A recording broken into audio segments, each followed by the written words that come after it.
قصدم اینه که با هم همکار بشیم و یه معامله‌ای بکنیم که هم به نفع خود شما باشه و هم مردم چی میگن؟ آره؟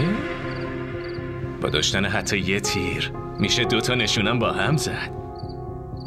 وقتی کسی نباشه که بخواد این پرونده رو دستش بگیره، اون وقت این پرونده تو 3-4 روز بسته است. من چطور بهت اعتماد کنم؟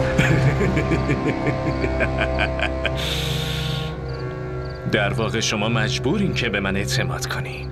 در غیر این صورت دیگه هیچ چاره‌ای ندارین. چون اون دختر حتما میره کلانتری و اسم منو میبره. بعد من اسم شما رو میبرم. این مزخرفات چیه که میگی؟ چرا باید اسم منو ببری؟ هرچی شما بگی بتول خانم. ما 2 دیگه مجبوریم که با هم دست همکاری بدیم. طبق قرارمون هر چقدر میخواستی بهت دادم. بیشتر از اینم نمیتونم بهت کمک کنم. حالا زودتر از اینجا گم شو. و در ضمن اون کاری هم که بهت سپرده بودم و خوب انجام ندادی. من بهت گفته بودم که مؤمنه رو برای همیشه از زندگی روحام دور نگه داری، اما حماقت تو کاری کرد که مؤمنه نه تنها دور نشد، بلکه برای تمام عمرش کنار پسر من میمونه.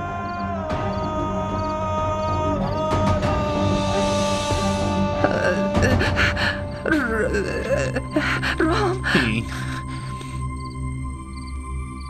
بدترین لحظه تو زندگی منه. تمام اون افکار که از نظر من توهم بود، شما امروز اونو به واقعیت تبدیل کردید. مسلط باش. اینو که ولش نمی کنم. رام، همچی چیزی نیست. تو داری اشتباه فکر میکنی.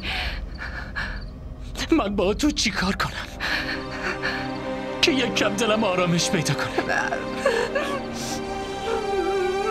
این کدوم چهره مادرم؟ به خاطر دشمنی با مؤمنه تا این حد میتونین پیش برید؟ اصلا همچین چیزی نیست. واقعیت جلوی چشممه. شما چی کار کردین ماما؟ رام بلش کن. میگم بلش کن رام. محض رضای خدا این کارو نکن. بلش کن رام، بلش کن. محض رضای خدا بلش کن رام. میگم بلش کن.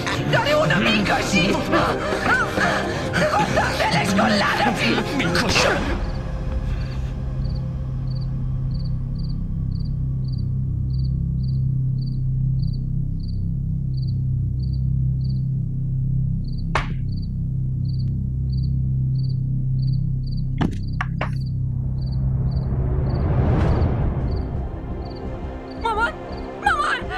اسلحه رو بده به من.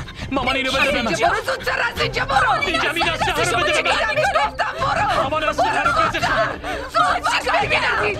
مامان تو برو از اینجا. مامان این اسلحه چیه؟